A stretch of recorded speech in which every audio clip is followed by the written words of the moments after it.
Na muda umefika sasa tuzame ndani ya Sizikwi Nayo. Sizikwi Nayo. Kwa hiyo kunishughulikia Nzula, I don't know what happened. Nikatiliwa sumu kwa chakula.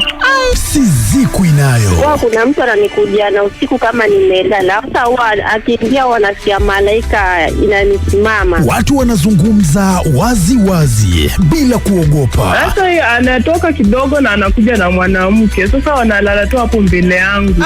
Hebu ngoja. Fungua wazi nafsi yako. Usizikwe nayo. Hapa Maisha Jioni.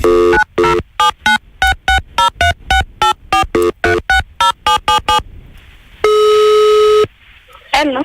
Mambo vipi? Sawa sana. Ni Nzula nakupigia simu kutoka Radio Maisha Sizikwi Nayo.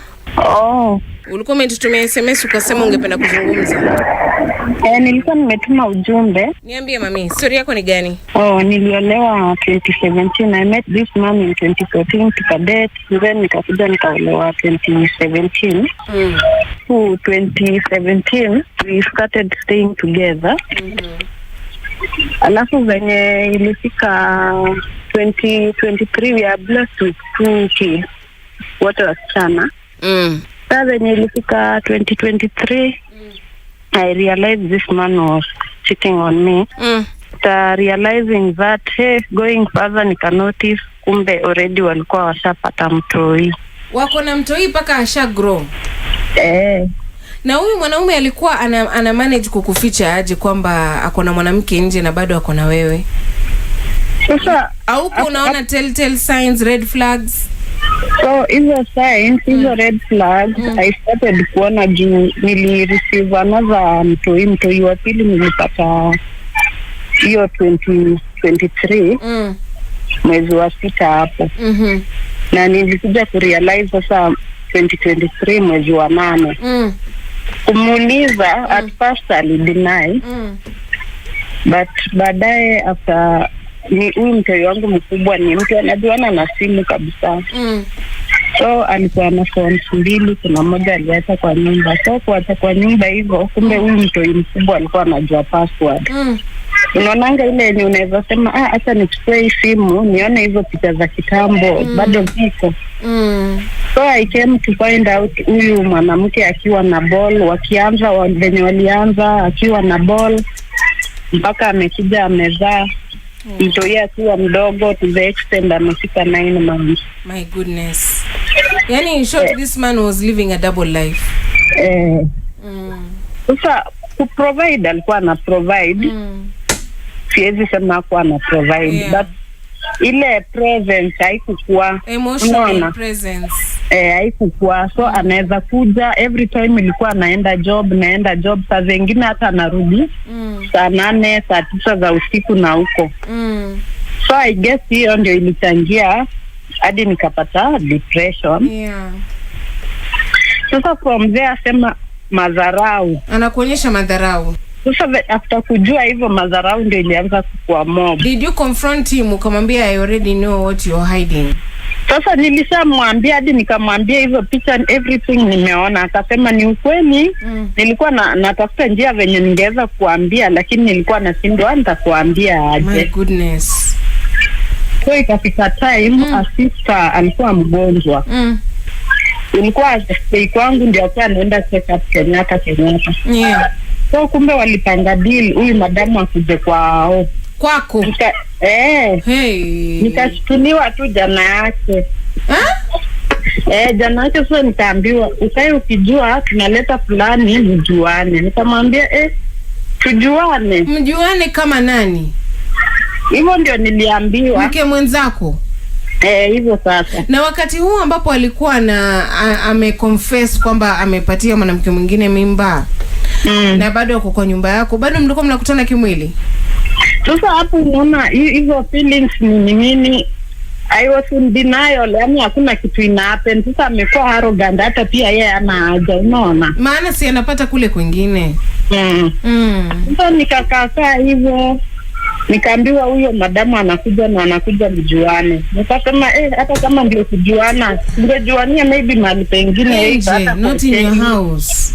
Si kwa nyumba. Ati hapana. Wewe ukitaka utakaa hapa akuje mjuane na kama utaki mlango iko wazi, unaweza fanya nini? Uende. Unaweza. Yaani wewe uende madam aje aridhi nyumba. Asije. I was raised with my grandmother. Nikasema acha nitafute opinion kwa my grandma nisikie pia yeye anasema aje. Yeah. So my grandmother akaniambia the same thing. Akaniambia itabidi wewe ukae tu vumilie juu sasa unajua venye tulilelewa na maisha, mimi sijaijua kwetu.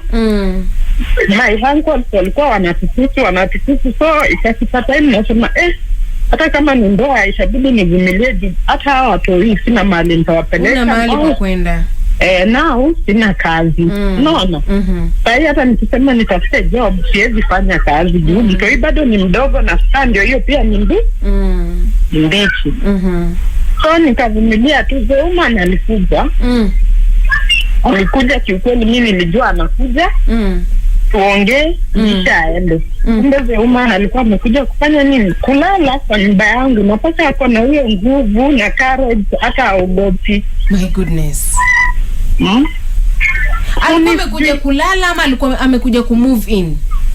Hakuwa amekuja kumove in, alikuwa amekuja ni kama alikuwa ameletwa nimjue na nilikuwa nikijua we are two. Hebu nikuulize, alikuwa kuja alale wapi sasa?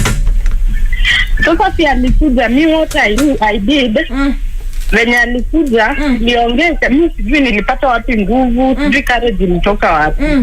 Kwa nilikuwa naangalia huyu mtoto mdogo nasema hapa nahitaji nguvu juu because of this too. No. So nilikool down, tukaongea. Madama alikuwa tena anaongea ni kama kisha yeye ndio mwenye hao. Anaongea ni kama yeye ndio first lady. Yes. My goodness. Alikuwa mpaka na ile courage ya kuongea, anaongea. Yani ni ule mtu mwenye anafanya kazi ya maana ako na do. Kwa alikuwa na ile courage kwa hata hata hapo hivyo hata tumeongea nini. Hizo masaa za usiku sasa tumekaa tu. Ndio sasa nitoke niende nikawarishie watu hivi wenye watalala. Madama anaanza kuniambia zangu, na wewe kwani shida yako ni gani? Ati wewe ndio hata unafanya bwana wako awani. Nikamuuliza mbona? Ati anasema wewe umekaa tu, utaki kujituma. Yani uko tu. And I remember that time before hata nipate ball. I used to do everything. Yani nimesoma hadi mahindi kwa barabara. Sile mami. Nilisoma hadi mahindi kwa barabara. I've done everything. Unaonanga ile biashara unajaribu nini na kama unataka ni try this one. Yeah. Wanaume haoni. Alafu imagine anaenda naambia gaza na huyu amekaa tu ajitumangi. Ni mchafu, apeangi watoto chakula. Seriously.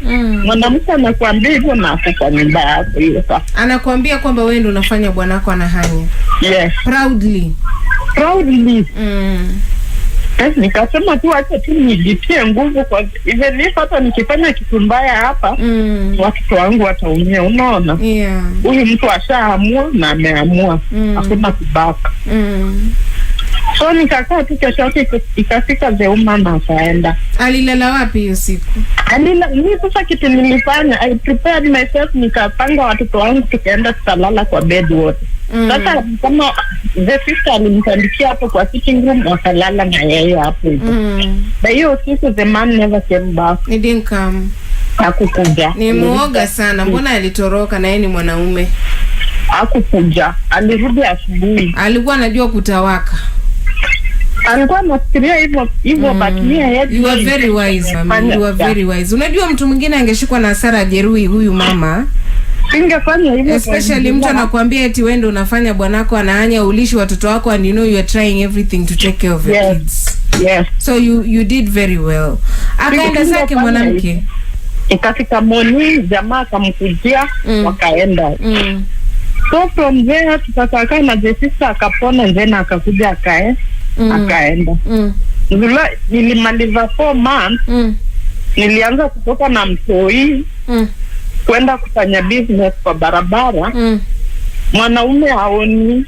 He was not providing. Alikuwa kupati pesa ya chakula, matumizi. Alikuwa anateka advantage yenye anapata kidogo. Tuseme kama alikuwa anakuachia pengine 400, anakuja anaacha 200. Mzee hiyo saa huyu mtoto anahitaji diaper and everything. Mtoto anahitaji diaper, anahitaji matoke, maziwa. So unakuta the small unapata kwa barabara, maybe hata kama ni so unajikuta unaongezea kwa hiyo the 200 yenye ameacha, sasa au benefit anything. So akafanya hivyo kidogo kidogo, nikasikia madamu amepelekwa home kwa kuna mzee sasa. Introduction hapo sijui anything. Mita imeenda December home, nasikia tu sasa watu wa the sister sasa wa mzee wanasema ati hii mattress pijini ya anti fulani, wanamtaja jina na wewe unajua anti fulani ni mtu fulani maskini, ni mtu fulani. Basi kuwahi uliza ntini nao sijahi uliza. Nasikianga tu hata nikienda huko naambiwa hii mattress ni ya mtu fulani usitumie hii. Mpaka sasa hivi uko kwa ndoa na huyu mwanaume? Yes, niko tu najikaza tu, but sijui nifanye aje. 12 years down the line. So hiyo 2023 what I did, hatukuwa tuna matters za bedroom hazikuwa zina go on. Alifika mahali mimi sasa hata hamu iliniisha kabisa. Hiyo 2023 August nikajikuta nimeanza masturbation. From 2023 after upatane na huyu mke mwenzako ndo ukajipata sasa unajipiga punyetu? Yes. Kwa sababu ulikuwa hulali na mume wako ama? Yeah, hatukuwa tunafanya anything. Juu after alijua nimejua alijaribu kuniavoid. Alijaribu kuniavoid, but akafika mahali later akataka tukue associated, but ni ile uoga hiyo kusikia sikuwa nataka, unaona. So for now, when was the last time ulikutana na mume wako kimwili? Kwa sasa tu tunakutana juu. Lakini bado uko na uraibu wa kujipiga punyeto?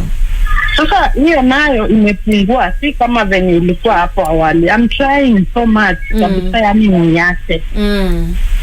Najaribu naweza enda hivyo na months, sijafanya hivyo 2 months, lakini all of a sudden najikuta tu ndio hiyo.